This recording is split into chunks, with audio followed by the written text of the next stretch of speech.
and beloved audience. My name is Hansajada and I'm from Salaman 1 Senior High School. I'm here to tell you the story about the legend of Naranta.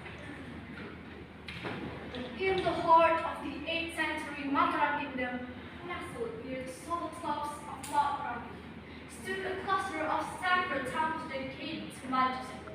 The land flourished under the rule of King Samaradunga, a wise and just monarch who succeeded his father-in-law, the mighty Sri Sangaramadhananjaya.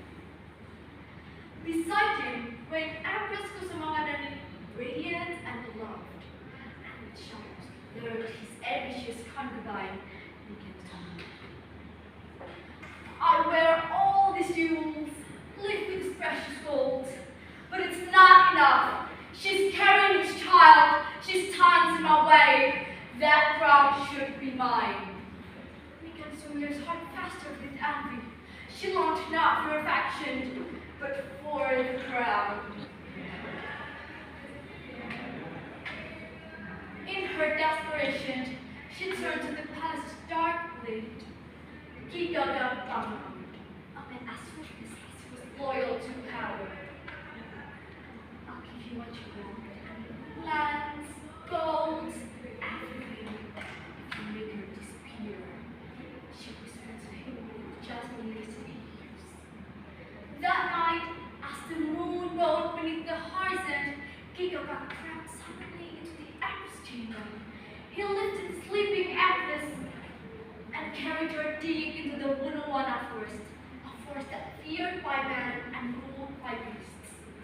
He left her there, all alone. He thought she'd die eaten by the wild animals, but as the light crept into the canopy, the empress awaked with confusion. Where am I? My child? I'm with my child. Why has this happened? He cried, and he wandered through the forest in despair, weeping and calling out, "Help! Help somebody!" Until the cries reached the ears of a solitary hermit. "Oh, lovely woman of the gods, why do you weep so bitterly?" Rasirakahan greeted her gently. The empress fell to her knees. She's crying. "I was cast out by the man I loved, my king, my husband." The hermit took her to his holy refuge, where monks offered her sanctuary.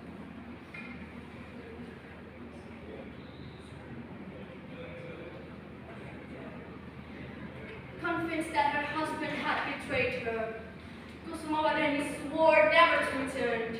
She gave birth weeks later to a child named Ramudavani, and raised her with quiet strength and unspoken sorrow. Back in the palace, the king panicked. He searched mountains and rivers for his missing empress, never suspecting the tragedy of Nikansumir's.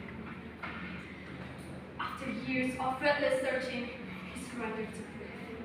In the end, he crowned Nikansumir's as his new empress. But her victory is bittersweet since she never gave birth to a child. Now the years passed. Pramudawadani, now a young woman full of fierce grace and intellect, learned of her mother's sorrowful past. The injustice burned within her. With the support of her mother and led by the Sinakaya, he gathered people who were fed up with the court and started a small-scale uprising. Small outposts of the kingdom fell under their banner one by one. Hearing of the unrest, King Samaradunga sent Gigaga Pangarawi to quell the uprising. When the general arrived at the village, they expected chaos, but instead they found a rebel leader with eyes too familiar. As Ramudavani raised her sword, Gigaga faltered.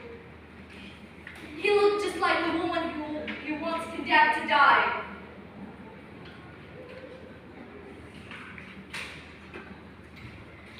Gigaga had no time to speak nor to ask forgiveness.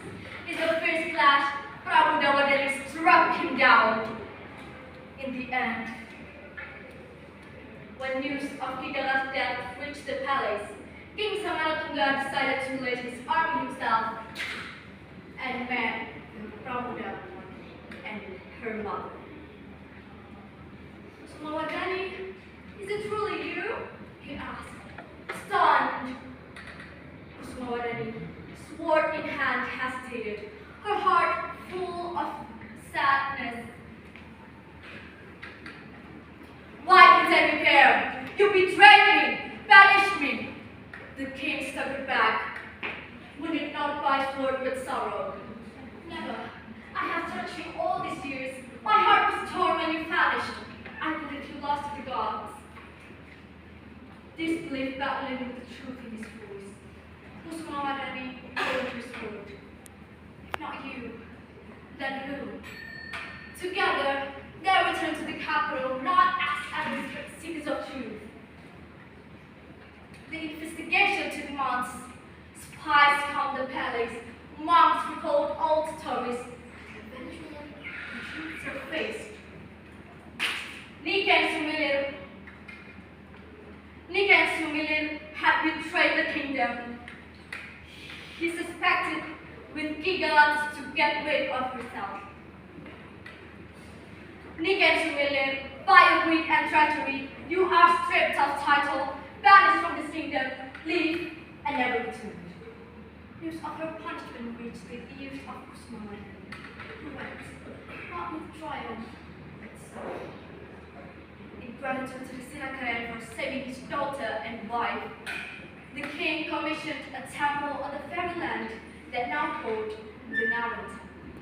Carved into its walls were scenes of suffering, betrayal, and redemption. In the end, the empress returned as a queen, not as a victim. Pramudawardhani, once raised in hiding, would one day ascend the throne